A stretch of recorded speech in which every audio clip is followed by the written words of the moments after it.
আপনারা জানেন যে স্মরণকালের একটা ভয়াবহ বন্যায় আক্রান্ত হয়েছে আমাদের প্রিয় ফটিকছড়ি কামরুল। প্রায় 1 লক্ষের বেশি মানুষ পানিবন্দী হয়ে গিয়েছিল এবং বিশেষ করে উত্তর ফটিকছড়ির যে ইউনিয়নগুলো আছে সেগুলো কিন্তু আসলে ভয়াবহভাবে আক্রান্ত হয়েছিল।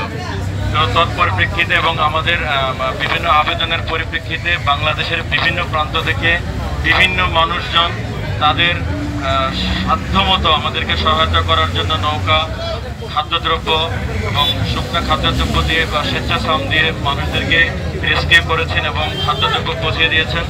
আমরা সেগুলো তদারকি করার চেষ্টা করেছি এবং কোঅর্ডিনেট করার চেষ্টা করেছি উপজেলা প্রশাসনের পক্ষ থেকে ইউনো স্যার এবং আমি এবং অন্যান্য যারা আছেন, বিভিন্ন রাজনৈতিক নেতৃবৃন্দ আছেন, সাধারণ মানুষ আছেন, ফটিকছড়ির বিভিন্ন যুব সমাজের যারা আছেন, সচেতন নাগরিকবৃন্দ যারা আছেন, সকলে মিলে আমরা কিন্তু এই বিশাল কর্মযজ্ঞ সম্পাদন করার চেষ্টা করে যাচ্ছি, এখন পর্যন্ত করে যাচ্ছি।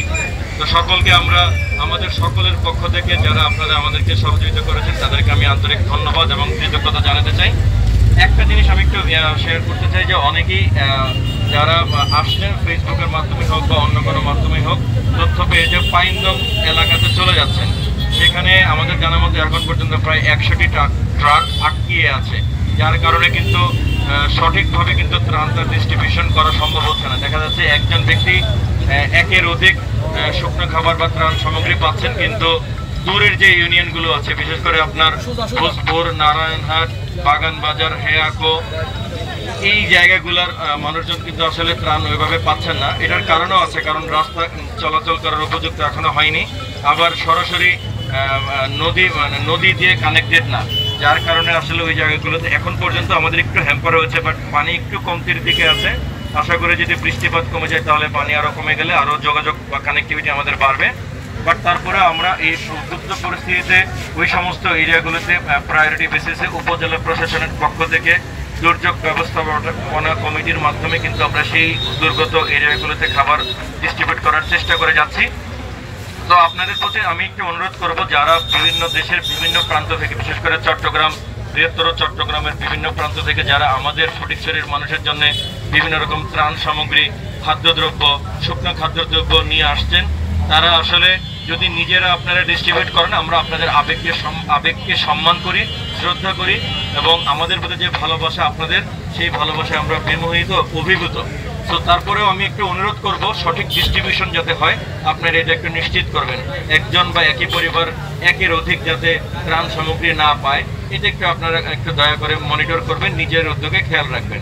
আর যদি আপনারা কোনো সাজেশন চান তাহলে আমি একটু আপনাদের সাজেশনের জন্য বলতে চাই, এখন আপনারা যারা আসবেন ত্রাণ সামগ্রী দিতে তারা একটু দয়া করে গাড়ি টানা হয়ে হেয়াকো, বাগানবাজার, নারায়ণহাট, ভোজপুর, মির্জারহাট এই এলাকাগুলা বা ইউনিয়নের লোকজনের দিকে একটু আলাদা করে একটু খেয়াল রাখবেন, কারণ ওদের কাছে আসলে পাইনদং সোয়াবেল বা এদিকের মানুষের মতো অত ত্রাণ এখনও পৌঁছায়নি।